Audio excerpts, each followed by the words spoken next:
Kawachako eniten Migao mar thieth ochwalo yanga yedhe mag tuo kahera mong'ere ahinya kaka TB, mag malaria kod mago mag gayo kute mag ayaki. Kaka jafwambo marwa Nyakidi lero, jatend Migao mar thieth Debra Barasa oyango ni piny Kenya ni kod yedhe ARVs moromo, kendo Migao no pod manyo yore mag jiwo aguch yedhe kokalo riwruoge ma pacho ka. E kar kambi kano yedhe ma Meds boma ma Nairobi, ten Migao mar thieth nochiwo ayanga yedhe mag tuo kahera kata TB, malaria kod mago magayo kute mag ayaki kata ARVs madhi e counties mopogore opogore pacho ka. Yedhe go igeno ni biro konyo oganda jo Kenya moloyo to mago maonge kod nyalo. Malaria remains a leading cause of illness in Kenya with over 3.5 million cases annually. These commodities we are dispatching will support high-burden regions, particularly in Western Kenya, the Lake Basin, and the coastal areas where malaria prevalence remains very high. The impact of today's flag-off extends beyond immediate disease control. It is a step towards data-driven healthcare delivery in Kenya. Ikindego, jatend Migao mar thieth Debra Barasa noyango ni piny Kenya ni kod ARVs moromo machwalo piny Kenya kuom thuolo madirom higni 2. We have secure stock levels of key ARVs and testing kits with supplies ranging from several months to close to 2 years.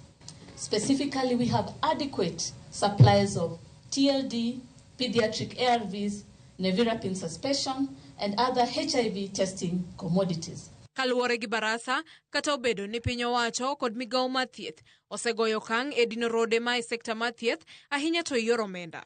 Pod nitie okenge mowinjore kete tim mabero sekta no moting'o neno ni jogo manigi kute mag ayaki tiyo gi okumba mar thieth kod medo tego chenro mag thieth pacho ka. Integrating HIV patients into the National Health Insurance Scheme, which is the Social Health Authority SHA, to ensure swift distribution of essential commodities and also health service delivery for people living with HIV. Dr. Andrew Mulwa, ma en jatend NASCOP, oyango bende ni yedhe go gin manonyiew kapok jatend piny Amerika Donald Trump ogolo chik machungo sir. Kendo moko kuom yedhe go nodonjo pacho ka chik makamano osechak ket e tim. Procurements for HIV, TB, and malaria takes between 3 and 6 months. So all these products had been procured, and a lot of them, some of them were actually delivered during the stop work order period. Others had been delivered just before. We are not talking about drugs that are in shipment. The drugs are here. What we do not have is the distribution mechanism. Meds do not have the authority or the free hand to distribute the products. Korka kore, jagoro mongirore Migao mar thieth Mary Mudhoni nopuoyo okang' makamano kendo medo ni nitie dwaro mar jiwo sirkande mag counties mondo chiw yedhe go e yor ler kendo kaka owinjore. It is important to urge the county governments, the faith-based facilities, to ensure fair, efficient, transparent distribution of these supplies.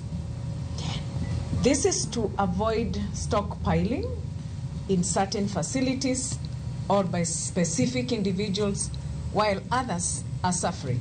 Magitimore e kinde ma piny owacho potemo manyo kendo bero aguch yedhe kaka chiel kuom yore mag chung' kar kendgi e kinde ni masir mawuok e pinje ma oko neno ka gima duono. Nyakidi, Ramogi TV, Nairobi.